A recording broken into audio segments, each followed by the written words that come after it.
Donc, désolé pour ce petit retard d'une dizaine de minutes. C'est une première pour nous et on étreint la technique, mais je trouve que finalement, on a gardé le sourire et on s'en sort plutôt pas mal. Donc ça, c'est plutôt bien. Donc bonjour à tous. J'espère que tout le monde nous entend comme il faut. Bonjour Magali avec son café, Ouais. les lunettes, c'est génial. Juste pour vous expliquer, justement, ça arrive au bon moment, Magali. Juste pour vous expliquer la technique, c'est Karine que vous devez voir aussi qui va gérer les échanges sur le chat, etc., etc., et qui va vous envoyer une petite invitation à brancher vos caméras. Salut Fabien. Pour qu'on se voit déjà, parce qu'on est chacun chez soi, mais ça fait du bien de voir des mines sympas et souriantes. Donc aujourd'hui, déjà, on était ravis de vous inviter, de vous retrouver tous pour ce premier café live. Vu le contexte, hein, on va pas en reparler. Je pense que tout le monde est déjà suffisamment abreuvé d'informations par rapport à tout ça. Mais ce qu'on s'est dit avec les filles, avec Tiana et avec Karine, c'est que malgré notre confinement, on avait fortement envie de continuer à parler de la facilitation. Donc, c'est pour ça qu'on a eu l'idée de lancer ce café live auquel on a le grand plaisir aujourd'hui d'avoir un super guest qui est Eric, qui va essayer de nous faire ce qui est sûr, c'est qu'il va nous faire des super dessins et on va essayer de les voir au mieux avec nos configurations techniques du jour. L'idée, voilà, c'est de vraiment échanger comme si on avait le plaisir de se retrouver dans un café. Donc, qui dit on va se retrouver au café, on laisse le dossier sur le bureau et puis on y va en live, en direct, en authenticité, sans chichi, sans PowerPoint, on va dire. On va dire ça comme ça. Et l'idée, c'était de surtout garder le lien, vu les configurations qu'on partage et qu'on vit tous aujourd'hui. Alors, on a parlé des notifications que Karine va vous envoyer pour qu'on essaye de se voir au maximum. Je vois plein de gens, c'est génial.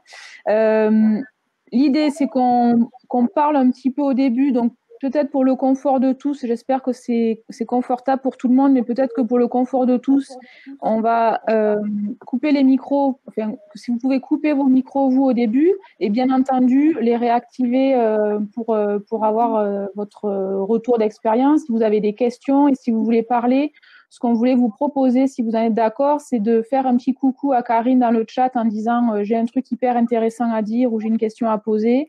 Et comme ça, Karine pourra recevoir et collecter vos questions au fur et à mesure. Voilà. Ce qu'on voulait vous proposer pour ce premier café live, donc c'est comme on le disait tout à l'heure, c'est comment on arrive à maintenir le lien quand on est chacun chez soi confiné, qu'on est dans une situation compliquée à gérer à la fois le travail et les enfants, etc., etc. Comment on arrive à faire aussi à distance, pour ceux qui arrivent à continuer de travailler, comment on arrive à faire des réunions efficaces. Ludique et comment on arrive à organiser son temps de travail entre la vie familiale, le travail à la maison qui n'est pas forcément une habitude pour tout le monde.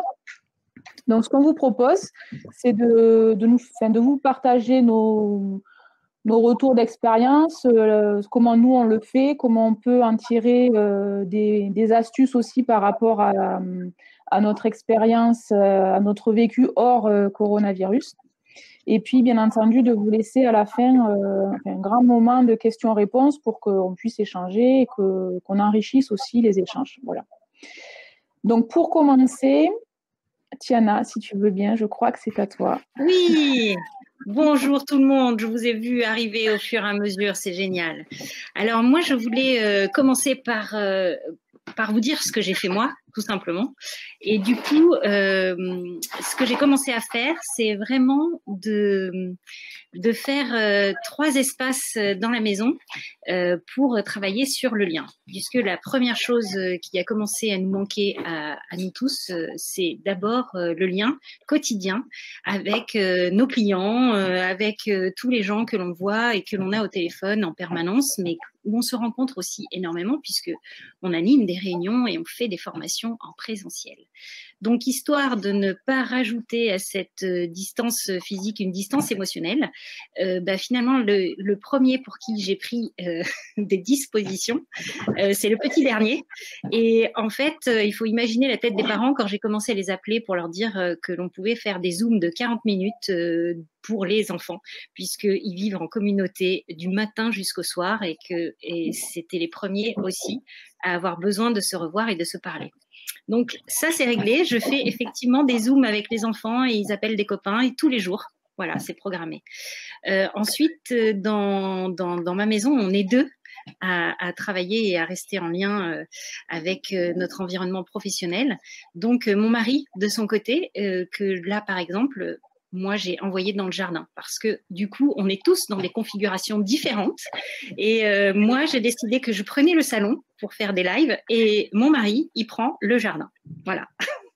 J'habite une petite maison sans porte. Hein. C'est aussi pour ça que, du coup, il y a un autre endroit chez moi où il y a une porte, mais je refuse de faire mes lives là-bas. Je ne dis pas où c'est, mais bon. Alors, du coup, j'ai organisé ça et moi, en fait, il m'a fallu toute cette semaine pour organiser le futur travail. C'est-à-dire que appeler, gérer les urgences, appeler les gens et mettre pour chacun en place des organisations différentes. Dans certaines grandes entreprises, on peut se connecter via leur système de collaboration. Et parfois, c'est moi, Zoom ou le téléphone, etc. Une fois qu'on a fait ça, évidemment, je me suis occupée de nous trois en particulier, puisqu'on est en lien en permanence pour échanger. Et là, on a mis en place aussi, non pas, du coup, on le fait en permanence parce qu'on n'habite pas toutes à côté, mais du coup, plutôt une régularité sur nos rencontres. Et puis, on teste plein de choses. Et c'est en parlant de ce fameux lien, d'ailleurs, je leur expliquais que tout simplement, ça allait me manquer de ne pas parler avec vous tous de facilitation, de méthode de travail et qu'on s'est dit qu'on allait faire des cafés live. Alors, pas pour parler vraiment de nos dossiers et rentrer dans le dur, mais échanger sur comment on fait et qu'est-ce qu'on met chacun en place pour continuer à avancer et être prêt pour leur tour. Voilà. Alors, moi j'ai fini pour cette partie. Voilà, si vous avez des remarques ou des questions, n'hésitez pas. Hein, on a le chat et Karine qui surveille. Est-ce que Karine, du coup, tu veux toi aussi En fait, je suis en train de réaliser qu'on ne s'est pas présenté, mais parce que je vois tellement de têtes connues que c'est vrai. j'ai oublié ça. Mais on aurait peut-être pu aussi faire ça pour ceux qu'on ne connaît pas encore et rattraper un petit peu l'ordre des choses. Donc, moi, je suis Solène, je suis facilitatrice, je suis spécialisée en démarche RSE. Et je travaille du coup avec Tiana et Karine que je vais laisser se présenter. Et on s'est connus à travers la Tribu du Changement qui est bordelaise et qui organise sur Bordeaux un événement qui s'appelle la Fabrique et qui aura lieu cette année, non plus le 16 avril, mais le 15 octobre. Ça y est, la coupure pub est passée. Et donc, voilà, on travaille toutes les trois. On prend beaucoup de plaisir à travailler toutes les trois depuis plus de 2 ans, je pense, maintenant, je ne sais plus. Et on a développé un projet qui s'appelle la facilitation. Et donc, c'est pour ça aussi que vous avez l'info aujourd'hui. C'est à travers nos actions communes autour de la facilitation. Voilà, est-ce que Tiana ou Karine ou Tiana, vous voulez vous présenter pour qu'on puisse continuer?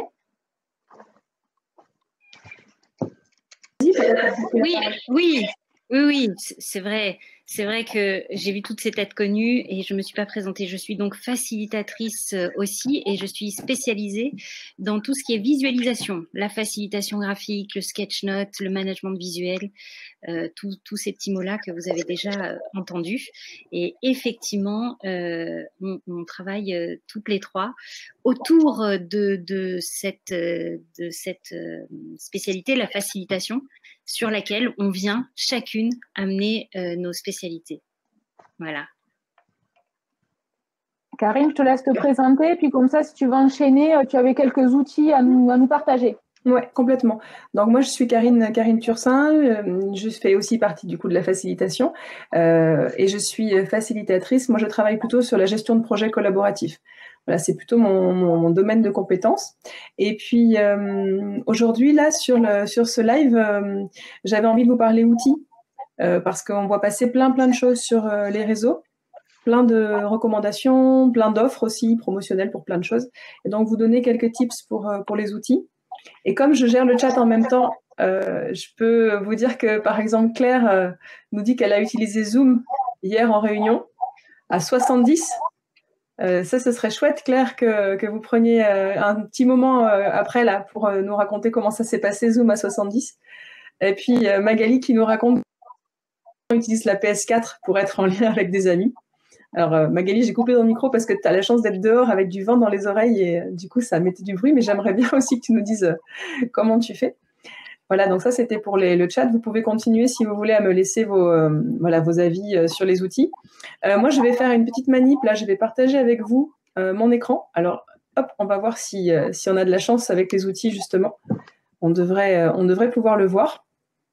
Cet écran, le voilà. Parce qu'en termes d'outils, j'ai réalisé il y a quelques temps, donc je vais zoomer, hein, n'ayez pas peur sur ma carte. J'ai réalisé il y a quelques temps une mind map d'outils collaboratifs numériques pour mes étudiants, avec lesquels je travaille depuis des années sur cette question du collaboratif à distance. Et j'en ai profité avec eux pour dégager 5 grandes familles d'outils. Et je pense que pour nous, ça peut être intéressant de partager aussi là-dessus parce que on voit beaucoup de gens qui se mettent à chercher des outils partout et qui vont accumuler des outils de plein de styles différents et parfois se noyer un peu là-dedans en juxtaposant plein de techniques et plein de choses différentes. Donc moi, je voulais faire un petit point en vous proposant de classer ces outils en 5 catégories, juste 5 catégories, qui sont les outils de visioconférence. Donc là, sur ma mind map, je les ai par ici, là, les outils de visioconférence. Donc Claire nous disait qu'elle utilisait Zoom. C'est aussi un outil qu'on utilise nous beaucoup. En version gratuite, il est top. En version payante, il est bien aussi. On peut faire des visioconférences à 70 gratuitement pendant 40 minutes. Vraiment, Zoom, c'est peut-être l'outil qu'on va mettre en avant. Donc s'il faut s'équiper d'un outil phare, c'est bien la visioconf.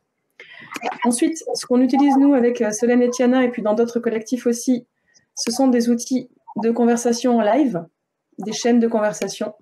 Alors moi, je vous conseillerais de mettre en place un Slack, même si on pourrait rajouter, là je vais le faire même devant vous ici, un WhatsApp, parce que ça peut être utilisé aussi comme ça. Mais vraiment, Slack, pour moi, c'est le meilleur. Ça permet de créer des chaînes de discussion sur plein de sujets différents. Voilà, donc ça, c'est les 2 premiers outils qu'on peut essayer de mettre en place en équipe, la visioconférence classique et puis la chaîne de conversation en live. Ensuite, moi, je vous conseillerais de vous équiper d'outils. Alors, ils sont où? J'espère que ça ne vous donne pas trop le mal de mer sur ma mind map. Voilà, ici, des outils pour stocker, pour partager des fichiers, un seul lieu de stockage. Alors, Karine, par exemple, je vais te couper, excuse-moi, a priori, tout le monde ne voit pas la mind map, donc ok, je le dis alors. Les outils, voilà. Ouais, je vais le dire. Alors, les outils pour stocker les fichiers, vous avez Dropbox, vous avez Google Drive, vous avez OneDrive, vous avez même Evernote, il y en a plein. Il faut vraiment en choisir un seul et travailler avec un seul lieu de stockage. Nous, par exemple, comme on est toutes les 3 indépendantes, on a nos habitudes d'indépendantes, donc on a nos lieux de stockage différents. On est en train d'essayer de les uniformiser parce que parfois c'est compliqué de sauter de Dropbox à Google Drive ou sur un autre serveur. Voilà, donc le premier, c'était la visioconf. On vous conseillait Zoom. Il y a aussi, donc vous ne l'avez pas vu, mais Hangout. Vous pouvez aussi avoir FaceTime, etc. Les outils de discussion en chaîne de conversation, je vous ai cité Slack. Il y a aussi donc Discord et WhatsApp que vous pouvez mettre en place. Les outils de stockage de dossiers, en choisir un dans l'équipe et s'y tenir. En 4e catégorie, je vous propose tout ce qui va être gestion de tâches, gestion de projets. C'est-à-dire pour pouvoir coordonner un planning à distance, répartir le travail. Là, sur ma mind map, je vous la mettrai de toute manière sur le LinkedIn, après vous pourrez la récupérer. J'en ai listé plein. L'outil de gestion de tâches qu'on utilise, nous, c'est Trello, avec une version gratuite qui est tout à fait satisfaisante pour commencer. On utilise Trello qui nous permet de décider qui fait quoi, quand, avec quelle deadline, etc. Et puis, on a aussi des outils de gestion d'agenda partagés, comme Google Calendar ou Calendly, pour prendre des rendez-vous plus facilement les uns avec les autres.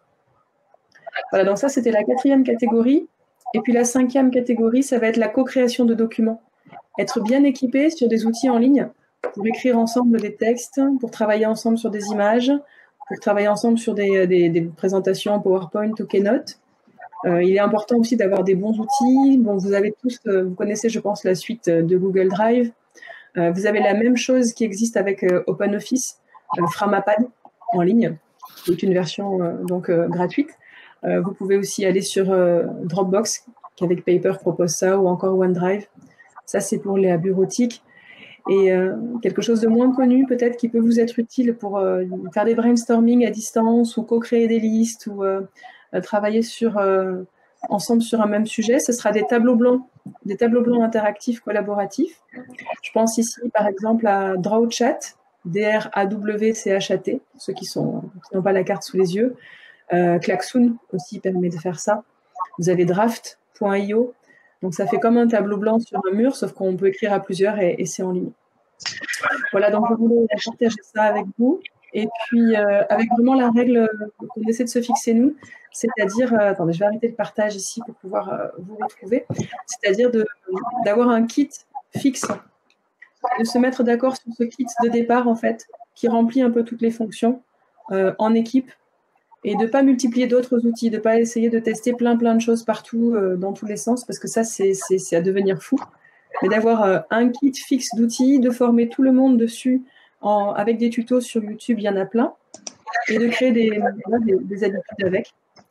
Un dernier tip que j'ai là-dessus, c'est il existe des solutions toutes faites qui vous permettent d'avoir toutes ces fonctionnalités dans un outil. Par exemple, le Klaxoon, par exemple, des outils comme Teams de Microsoft, des outils comme Planzone aussi. Ils sont plutôt chers la plupart du temps, mais ils sont super efficaces. Et on peut en fait soit aller sur ces versions totales, soit se constituer son propre kit en allant chercher des outils qui sont souvent soit gratuits, soit pas très chers.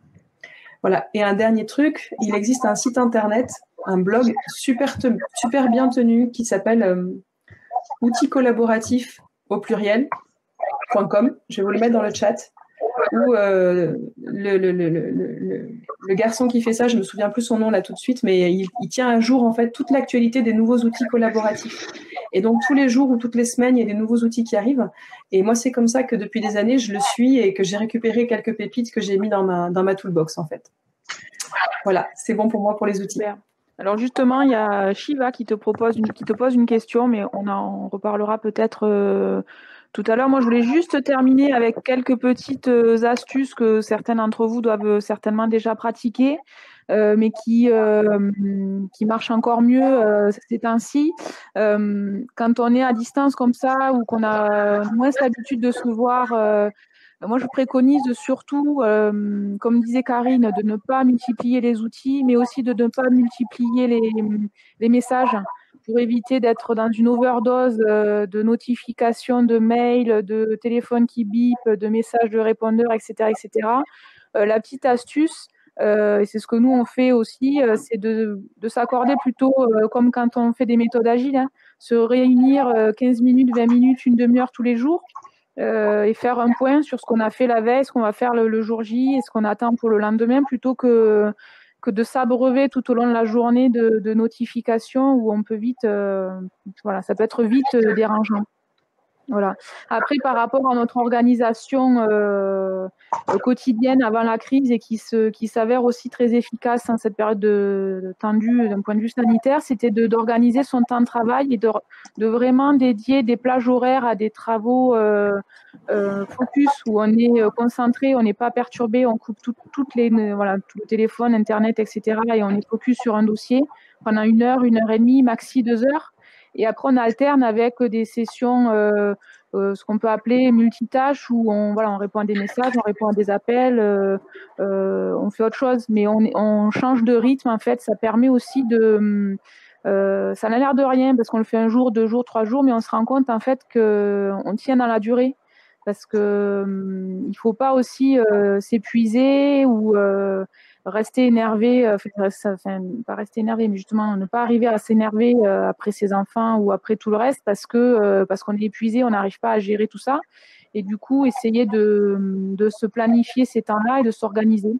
Après, il y a un outil aussi qui existe qui s'appelle le diagramme d'Eisenhower qui permet de prioriser entre ce qui est urgent, ce qui est prioritaire, ce qui l'est moins. Et ça, on vous mettra aussi toutes les références dans le replay, dans les différents réseaux sur lesquels on va publier tout ça. Voilà. Et puis, si vous organisez des réunions à distance, ce qui me paraît aussi hyper important, mais c'est valable pour des réunions physiques, mais encore plus pour des réunions à distance, c'est de s'assurer que tout le monde ait pris la parole, au moins une fois, mais pas que pour dire bonjour, mais que chacun ait un rôle et une contribution et puisse participer. Parce que sinon, c'est déjà compliqué de rester captif à une réunion quand on est dans la même salle. Alors, autant dire que quand on est chez soi, c'est encore plus compliqué. Et puis, toujours pareil, d'attribuer des rôles. Qui c'est qui prend le compte-rendu, qui c'est qui fait le maître du temps, qui c'est qui collecte les questions, par exemple, pour nous aujourd'hui, etc., etc. Voilà les petites astuces qu'on voulait partager avec vous aujourd'hui autour d'un café. Si vous avez des questions, si vous voulez partager avec nous, on est vraiment hyper preneuse. Donc, voilà, faites-nous un petit coucou, on met le micro, on met la caméra et puis vous partagez avec nous. Eric nous fait coucou. Alors, Eric, c'est à toi. Voilà, moi je fais des dessins humoristiques en direct. Il faut que tu lèves ton dessin, Eric. Alors je vais le lever. C'est soit ton dessin, soit toi, mais on ne peut pas voir les deux. C'est notre amie Tiana qui a donc mis son mari au jardin. Voilà. De voir. Voilà. Donc on s'organise. Mais il a 2 jours de vivre, hein, donc ça se passe bien. Et après, j'ai une réflexion. J'ai entendu le mot lien assez souvent, et ça me fait penser à une phrase d'Albert Jacquard que j'ai eu le grand honneur de rencontrer, qui dit à la question qui suis-je, qui disait je suis le lien que je tisse avec d'autres. Et donc là, c'est voilà. C'est amusant de voir qu'on n'a pas le lien direct, mais que peut-être qu'on va avoir plus de liens maintenant avec tous ces problèmes de confinement qu'on en avait avant. Ok. Alors voilà qui je suis nous. Bien. Super. Est-ce qu'on a des questions ou est-ce qu'on a des personnes qui veulent nous partager des petites astuces, des conseils? Alors, moi, je répondrai à Shiva sur l'outil que je conseille pour stocker des fichiers. En fait, pour répondre à ça, la suite Dropbox permet d'avoir des fichiers qu'on peut travailler en commun en ligne sans faire éclater de la mise en page. Nous, on travaille beaucoup sur Google Drive parce qu'on a commencé sur cet outil, qu'on a pris des abonnements il y a un moment dessus. Et Solène elle nous a amené justement dans l'équipe Dropbox qu'elle utilisait plutôt.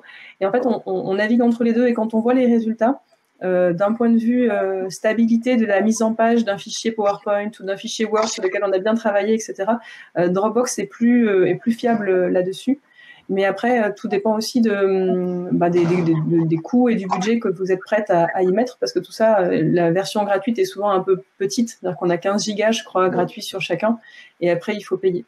Vas-y, Solène, je te laisse la parole. Oui, moi, je rajouterais, effectivement, moi, si j'avais un choix à faire pour moi qui utilise beaucoup les deux, Drive et Dropbox, si j'avais qu'un choix à faire, je choisirais Dropbox, parce que la capacité de stockage a beaucoup évolué sur Dropbox et ça coûte, moi j'ai la version à 110 € je crois par an ou un truc comme ça, TTC, c'était 99 € hors taxe il n'y a pas très longtemps, je sais que c'est un peu augmenté mais ils ont multiplié par 5 je crois la capacité de stockage, donc on a largement la place, mais c'est surtout qu'on peut travailler plus facilement pour moi, hors ligne que quand j'avais pu avoir le Google Drive hors ligne. Et en fait, Dropbox, depuis quelque temps, développe beaucoup de fonctionnalités, comme des partages de notes, on peut partager des post-it, faire des commentaires, faire beaucoup de choses. Vous allez me dire qu'on va certainement retrouver dans d'autres outils. Mais sur Dropbox, moi, je trouve que c'est assez facile à mettre en œuvre, en fait. Et puis, voilà, la seule limite de Dropbox par rapport au Drive, c'est qu'effectivement, quand on est plusieurs à travailler sur un document en même temps, on peut facilement le faire sur un Drive. On voit même les modifs qui se font en live. Et sur Dropbox, ça génère des conflits d'enregistrement. Mais pour autant, la mise en page, les fonctionnalités, pour moi, c'est beaucoup plus simple sur Dropbox. Après, c'est la pratique, chacun son point de vue. Merci. Est-ce qu'on a d'autres questions ou d'autres retours d'expérience? Comment vous faites, vous? Est-ce que vous, là, avec les mises en place... Ah, Fabien. Est-ce que Fabien, tu as ton micro Oui, je viens de... Oui, on t'entend. Super. Petit retour d'expérience et je voudrais dire sur différentes réunions et du codev aussi. Une chose importante, c'est le préalable, c'est-à-dire c'est les règles qu'on se donne dès le début, les règles de gestion, de vie. Autant ça peut paraître naturel en réunion présentielle, ça devient d'autant plus important qu'on est à distance, parce que les téléphones, c'est le son qu'on peut avoir, la belle-mère qui passe derrière nous, le chien qui aboie, des choses comme ça. Donc c'est couper les micros, par exemple, qu'on ne parle pas, c'est des petites règles de vie, mais qu'il est important de monter, on va dire, en conscience pour tout le monde et pour le confort de tous. Donc ça, il faut insister là-dessus. Oui, je peux prendre la parole, Solène, c'est bon? Ouais. Alors, Fabien, moi, je suis complètement d'accord. Il y a cette question des règles de communication.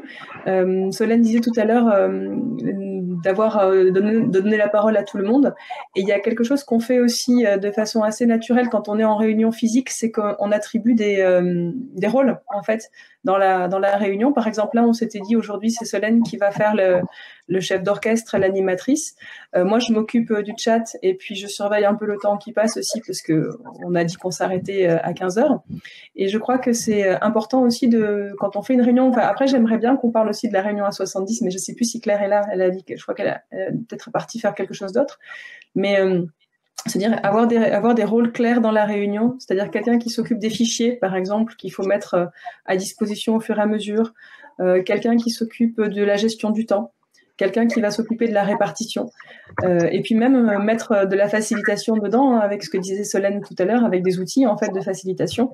Ça peut permettre de sécuriser un peu et puis de calmer l'ambiance d'une réunion où tout le monde va vouloir parler en même temps aussi.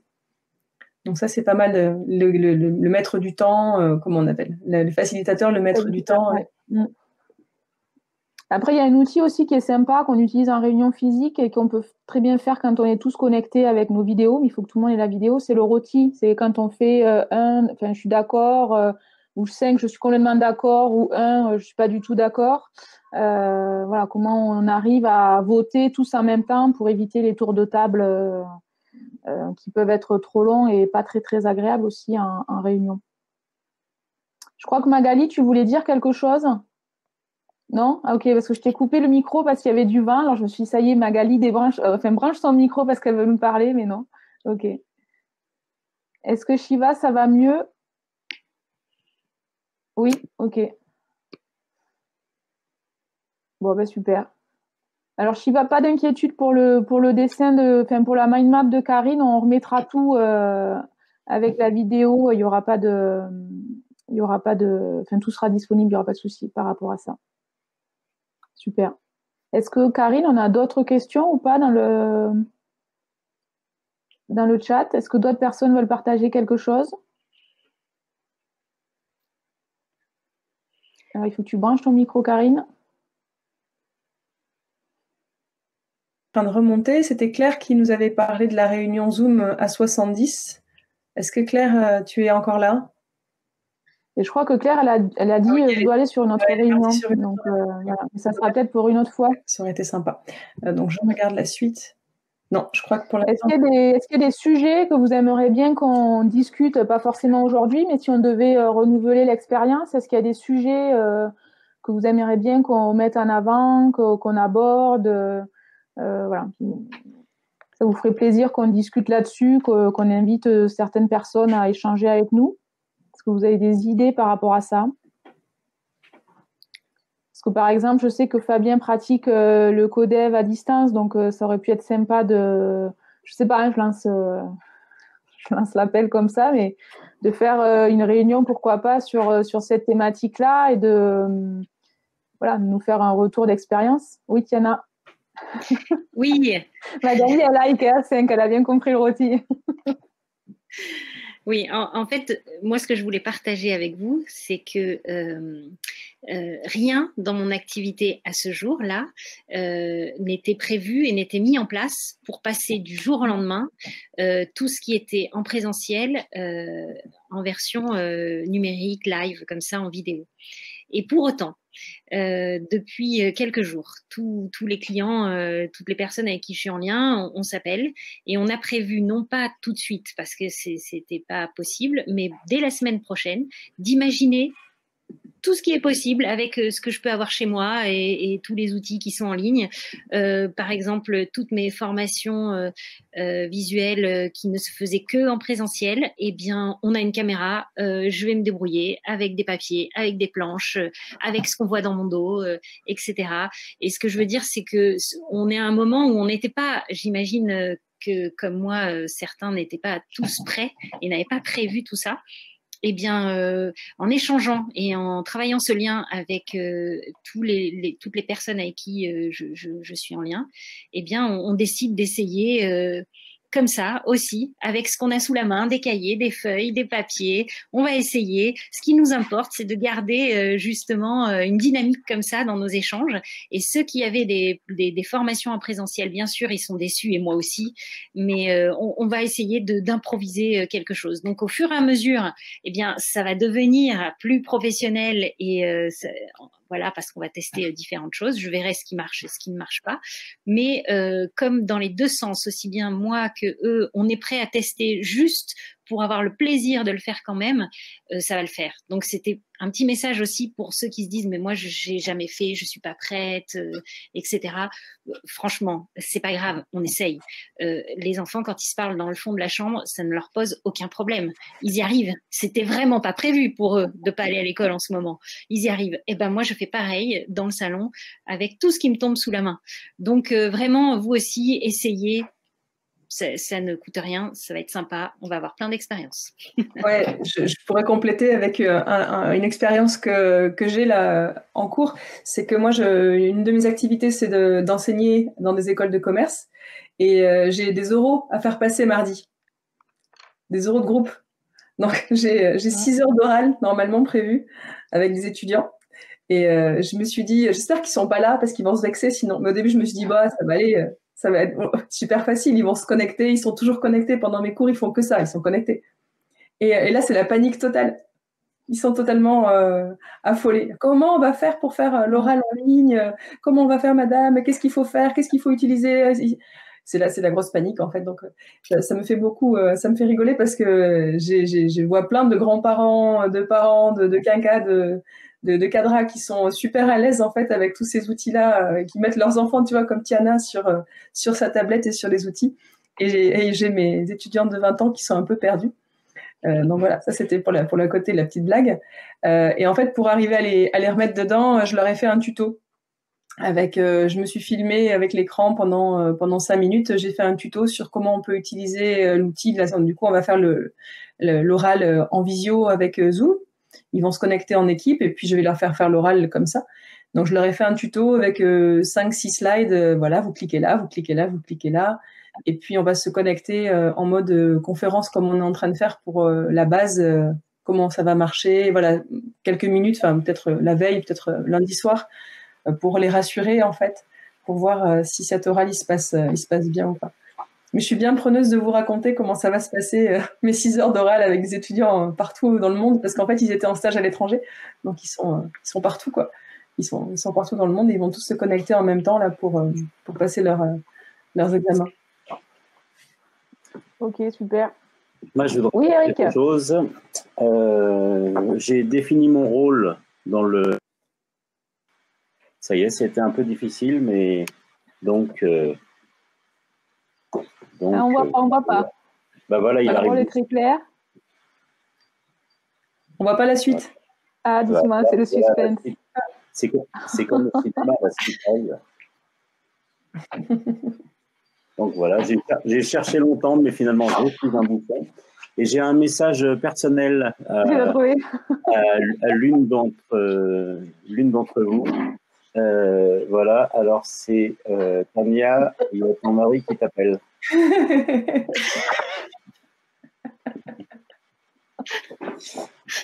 Et j'avais une petite question, une petite remarque. J'ai entendu les informations et j'entends les enseignants qui expliquent comment ils s'organisent. Et j'ai l'impression, par contre, qu'en termes de méthode pédagogique, je ne suis pas sûr qu'en France, on était au top du top, déjà. Mais moi, j'ai été instituteur pendant pas très longtemps, mais une petite expérience quand même. J'ai l'impression qu'on est toujours dans la logique, on a fait des devoirs, ça va être noté, mais ça met du temps pour les corrections, etc. Et comment je fais, moi, en tant qu'enseignant, pour expliquer aux jeunes comment utiliser tel et tel outil. Voire j'ai entendu des gens qui étaient interviewés par des journalistes et qui disaient pour les enseignants, c'est pas facile d'utiliser des outils que les jeunes connaissent bien, mais que nous, on les connaît pas. Et j'ai entendu personne qui disait, on est dans l'entraide, on est dans l'intergénération, l'enseignant apprend aussi des élèves et pour mettre en place tel et tel protocole, c'est tel élève qui est un gamer absolu, qui a pris les choses en main, etc. J'ai l'impression que tout ça, pour l'instant, on n'en profite pas, on reste toujours dans le schéma très, très pyramidal. Alors, je ne sais pas si vous avez une expérience par rapport à ça, mais forcément, quand on fait de la facilitation, on se pose des questions d'intelligence collective et j'ai l'impression des fois de pas vivre à la même époque que tous les gens que j'entends qui disent voilà comment on fait pour les examens et puis les notes et puis alors que ça peut être l'occasion de remettre tout à plat et de changer notre vision, quoi. D'enlever peut-être les œillères, c'est mon point de vue. Donc, c'est à vous. Oui. Alors moi, je suis assez d'accord avec ça. Et en plus, on voit là, à l'école, pour l'école des enfants en particulier, on a reçu plein de directives, utilisez cet outil, faites comme ci, faites comme ça, basées sur des anciens outils qui sont totalement désuets, qui ne sont pas du tout bâtis pour ça. Et là, ils sont en train de tout rechanger. Donc, ils nous envoient de nouveaux outils, il faut tout refaire, alors qu'on leur fait remonter, nous, depuis le début. Il y a des plateformes qui existent, il y a des choses plus simples, etc. Et c'est difficile de changer du jour au lendemain, peut-être des habitudes de maîtrise totale de la part des enseignants sur les outils que les enfants que les plus jeunes vont utiliser. Peut-être laisser un peu de temps pour voir comment ça va se dérouler. Je sais pas. Après, c'est aussi à nous de donner une place à la parole des plus jeunes pour mettre en place leurs propres techniques, en fait, leurs propres outils. Ça peut aussi être fait en collaboratif. Hein. On peut faire ça. Je ne sais pas s'il y a d'autres enseignants ici qui pourraient nous donner leur avis. Non. Si, moi j'ai des étudiants qui en fait ont déjà des habitudes de travail entre eux. Donc c'est être à l'écoute justement de leurs habitudes. Ils travaillent sur Teams ou d'autres. Moi je connais pas Teams, mais eux s'ils l'utilisent qu'on bien leur fasse. Hein. Donc faut leur laisser aussi cette liberté de choisir et à nous adapter en tant que formateur facilitateur, on va dire, et d'apprendre aussi. C'est une occasion pour nous d'apprendre, de sortir de notre zone de confort et d'apprendre des autres. Donc ça, il n'y a pas que nous qui avons le savoir, il y a aussi eux, donc il faut leur faire confiance. Je reviendrai aussi sur la dynamique, si on parle de facilitation. Moi j'avais une question et ce sera peut-être pour une prochaine. C'est comment entre nous on peut se partager nos méthodes pour conserver cette dynamique lors de nos formations. Juste un petit dé.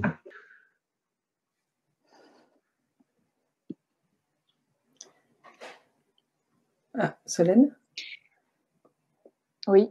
Ouais. Pardon, je croyais que tu allais prendre la parole. On garde l'idée? Comment on peut se partager nos Carrément. J'ai noté le codef qui a aussi retenu l'attention. Et donc là, comment on arrive à garder la dynamique malgré la distance. Tout à fait. Pour répondre par rapport à quelques remarques sur l'outil qu'on utilise aujourd'hui, c'est LearnyBox. C'est un grand test pour nous, donc on compte aussi sur votre indulgence par rapport aux difficultés de connexion que vous avez pu avoir certains. Pourquoi LearnyBox? LearnyBox, que c'est en fait c'est une grosse plateforme qui permet de développer des formations en ligne. C'est pas le sujet qui nous occupe aujourd'hui, mais si on est sur cette plateforme, c'est aussi parce que la facilitation, c'est ce sur quoi on travaille depuis plus d'1 an. Donc, on voulait aussi saisir cette opportunité de tester les lives avec cet outil-là. Pour répondre à une question, je ne sais plus laquelle, alors il y a plusieurs formules d'abonnement, mais la première, une version gratuite, on peut se connecter maxi 100, je crois. Et la première formule payante, on peut se connecter jusqu'à 900. Voilà, donc ça permet aussi d'accueillir un grand groupe, ça c'est le moins qu'on puisse dire. Et puis, pourquoi on ne voit pas toutes les personnes? C'est parce qu'en fait, vous faites le choix ou pas d'afficher. En fait, vous avez dû recevoir une invitation de la part de Karine pour vous connecter en vidéo. Après, libre à vous d'apparaître ou pas. On n'est pas obligé d'être visible qu'en vidéo, en image, quoi. On peut rester anonyme du moins ou non visible. Voilà. Est-ce que j'ai raté des informations ou pas? Pour faire écho, non. Tu voulais dire quelque chose, Karine? Je peux te dire que c'était bon, que sur le chat, on est... Voilà. Ok, super. Du coup, je vérifie l'heure. On est 52, ben, génial. Moi, ce que je voulais dire aussi par rapport aux échanges que j'ai pu lire et ce que j'ai pu entendre, même si effectivement, comme tu disais, Eric, tout à l'heure, il n'y avait pas forcément de lien qui était fait avec le corps enseignant et les personnes de la famille qu'on pourrait solliciter, etc., etc.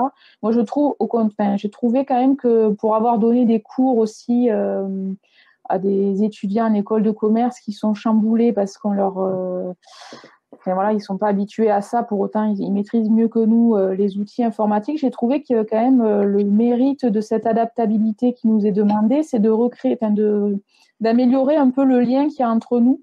Et on n'est plus, entre guillemets, l'enseignant et l'étudiant, mais on communique différemment. Il y a une autre relation en fait qui s'est tissée parce qu'il faut s'adapter et qu'on ne réagit pas tous de la même manière. Et je trouvais ça plutôt intéressant en fait. Je trouvais que justement on est plus dans la bienveillance et dans l'entraide. Je trouve que ça a quand même développé un côté intéressant que je ne retrouvais pas forcément d'habitude avec d'autres étudiants ou dans un contexte classique. Donc ça, j'espère que ça aura l'occasion de persister dans le temps après cette situation. Voilà. Est-ce qu'on peut peut-être conclure, je pense, s'il n'y a pas d'autres questions, si vous n'avez pas d'autres retours d'expérience? Nous, c'était donc une première. Je pense qu'on on a un dessin. On le montre maintenant ou on le montre après, je ne sais pas. Alors, je suis en liaison avec Kevin qui a 15 ans. Okay. Voici, voilà, qui nous poste ça. Parce que tu peux nous lire ce qui est écrit parce qu'on ne le voit pas parfois sur les petits écrans. Ouais. Tu joues à quoi? Voilà, toc. Tu joues à quoi, Kevin? Et il fait donc tac, tac, tac, tac, plein de choses. Et il répond, je joue pas. J'explique les nouveaux outils à mon prof. Ils donnent du mérite, nos profs, en ce moment, je pense. Ouais, c'est clair. Voilà.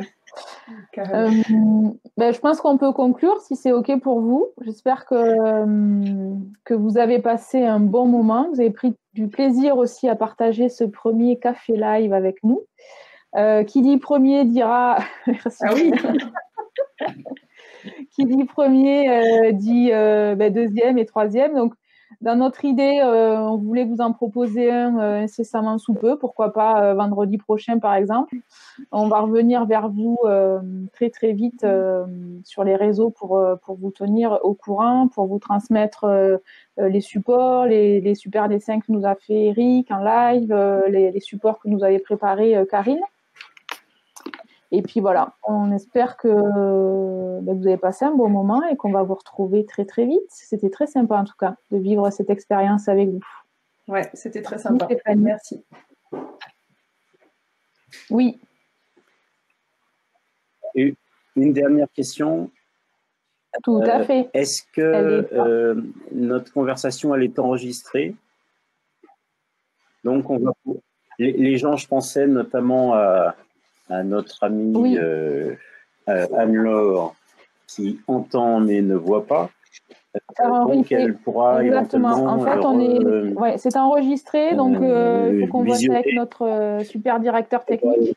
Mais ça sera dispo très très vite sur notre page YouTube. Donc on fera un lien sur nos réseaux sociaux pour que vous puissiez retrouver tout ça et réécouter et partager et nous faire des commentaires. Nous, on est vraiment dans une position où on est hyper à l'écoute de vos retours. Donc il ne faut pas hésiter à nous dire ce qui vous a plu, ce qui vous a moins plu, les idées que vous aimeriez bien voir qu'on aborde, etc., etc. Donc il ne faut pas hésiter avec ça.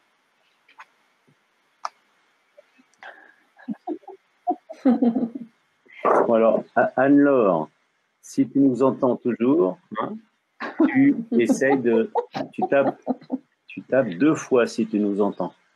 C'est génial. Et 1 fois si tu nous entends pas. C'est un super mot de la fin. Ouais, super. Ça me paraît pas mal. Merci beaucoup à tous. Allez, portez-vous bien. Merci beaucoup, Eric, d'avoir été avec nous. Ciao, à bientôt. Et Magali, profite bien du soleil. Hein. Ça a l'air chouette. Salut tout le monde. À très bientôt. Bye bye. Ciao.